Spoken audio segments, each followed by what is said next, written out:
Selamat siang semuanya, perkenalkan nama saya Patrick. Nah, kali ini saya coba untuk menjelaskan berapa harga mesin pabrik air minum, karena hal-hal ini sering ditanyakan oleh orang kepada saya. Kira-kira berapa sih harga air minum? Mesinnya berapa sih harganya? Nah, ini saya mau jelaskan.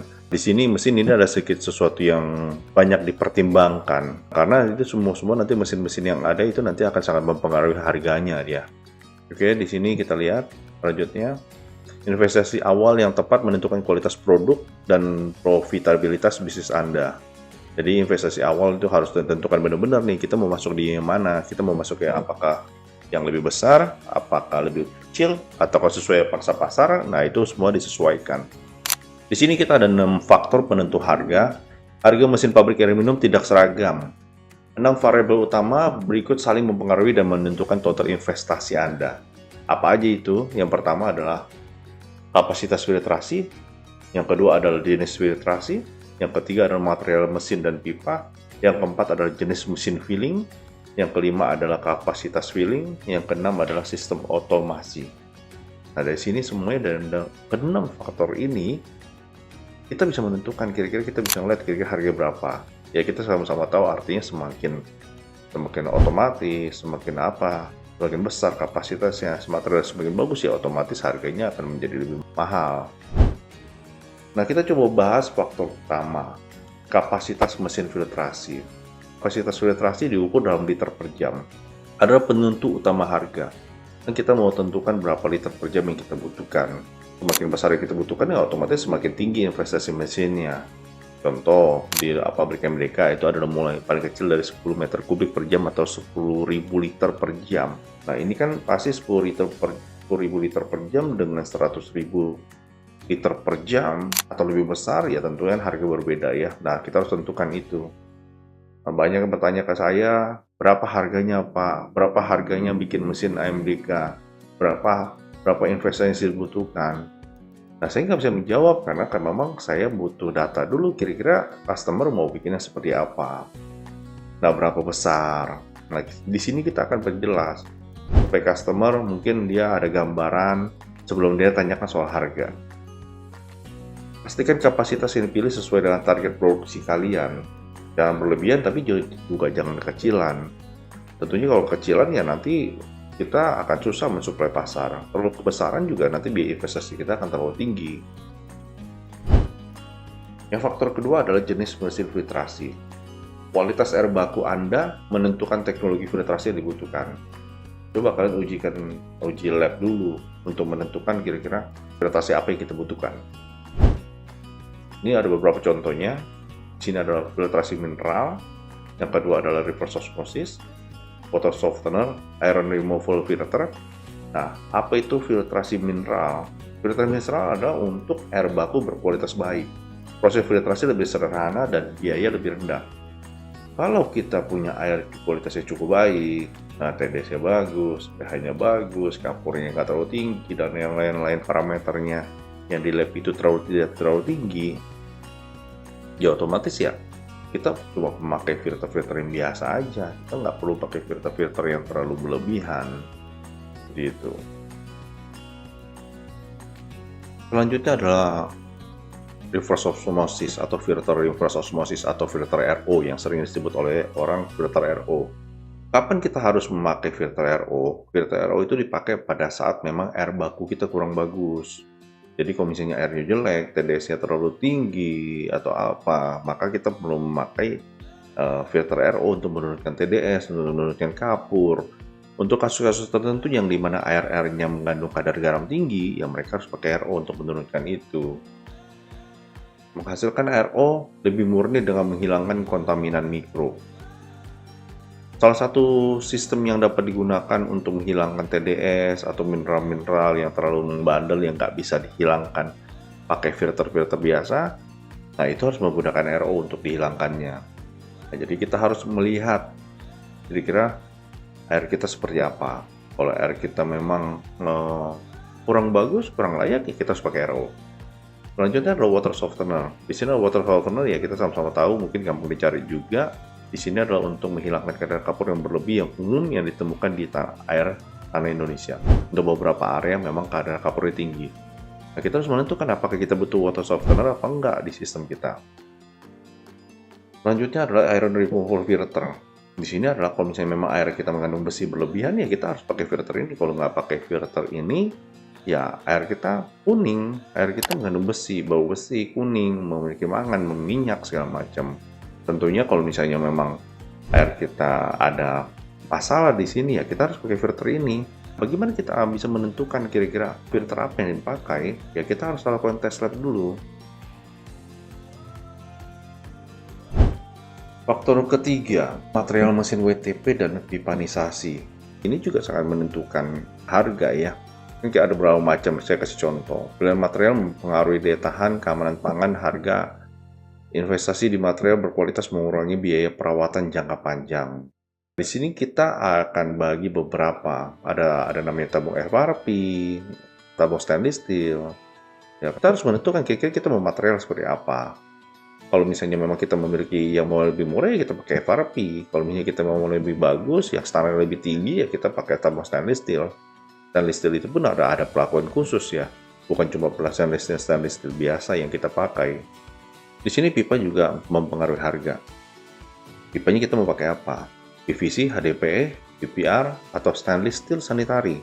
Nah, itu sangat mempengaruhi harga.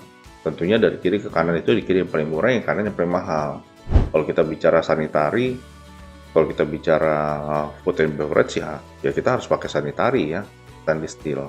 Misalnya seperti pabrik besarnya yang mungkin saya tidak sebutkan, itu nih memakai sanitary standar mereka seperti Mayora Group, Aqua segala macam ya, mereka memakai standar-standar yang tinggi untuk itu pipa-pipanisasinya.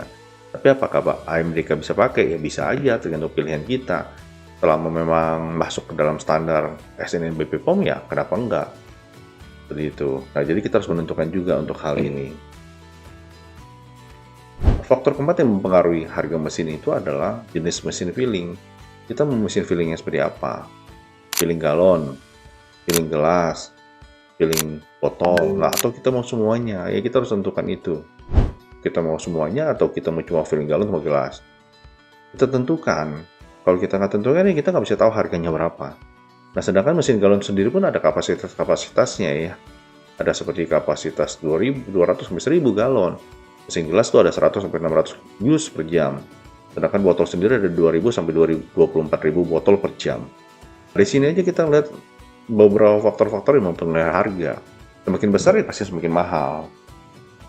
Di sini kapasitas yang tadi saya udah jelaskan, kapasitas mesin filling.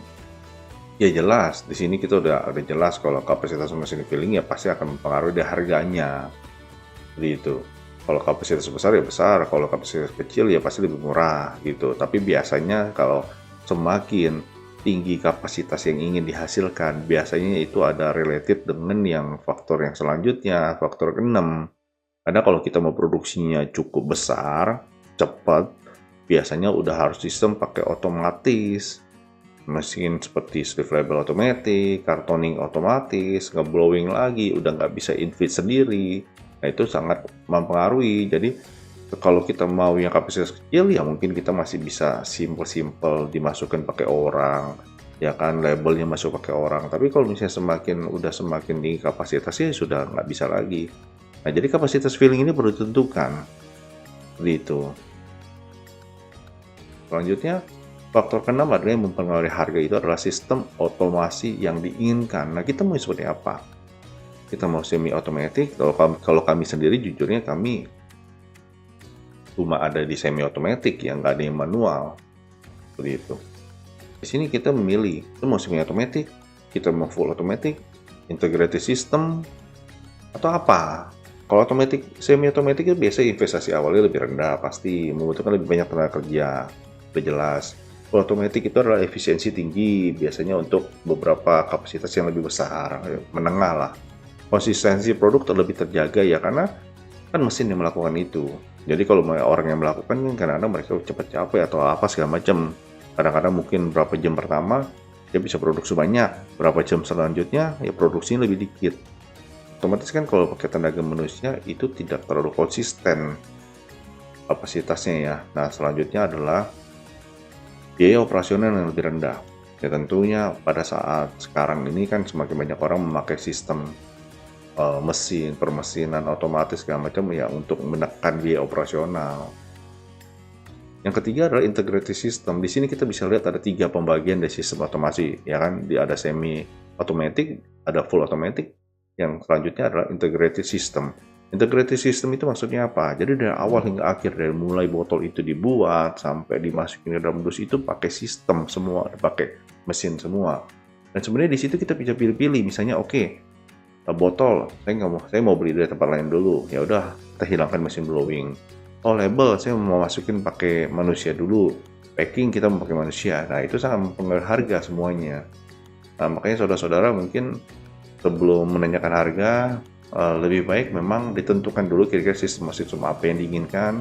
Kalau misalnya memang masih bingung menentukan sistem apa yang diinginkan, mungkin bisa berkunjung ke tempat kita akan jelaskan secara detail. Mohon maaf, mungkin kadang-kadang kalau misalnya by phone, apakah by phone bisa apa enggak?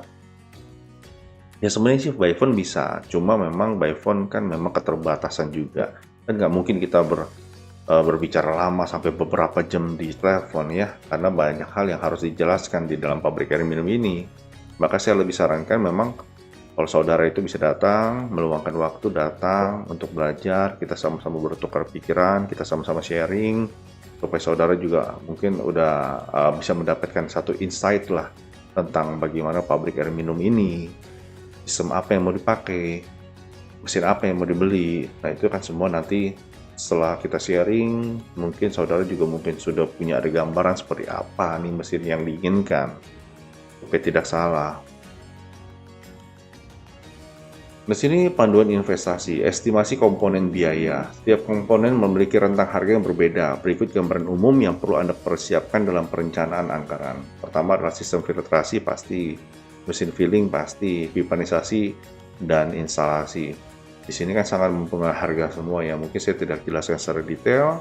Mungkin sistem filtrasi mulai dari puluhan juta sampai ratusan juta, ada yang sampai eman juga ada, tergantung material. Nah, mesin filling ya tergantung kita mau yang semi otomatis, atau yang biasa. Pipanisasi lebih banyak pilihan lagi, PVC kah, HDPE kah, apa, atau mau stainless steel. Nah itu tergantung pilihan saudara. Tapi kalau saya sendiri, saya lebih menyukai yang stainless steel ya, karena memang itu kualitasnya yang tertinggi. Karena itu berkaitan dengan air minum, kita harus memberikan sesuatu yang lebih tinggi standarnya buat pelanggan kita. Produk kita kan pasti maunya kita punya standar yang tinggi, otomatis ya kita harus memakai pipa-pipa yang lebih baik juga. Banyak pertimbangan sebenarnya kenapa kita harus memakai stainless steel. Nah mungkin saya tidak jelaskan di slide ini. Nah langkah tepat untuk memulai investasi di sini, tentukan kapasitas, pilih filtrasinya, konsultasi ke supplier tentunya, dan setelah itu adalah uji kualitas air. Nah ini hal yang perlu dilakukan oleh kalian, oleh saudara untuk ya mungkin untuk memulai usaha ini, gitu.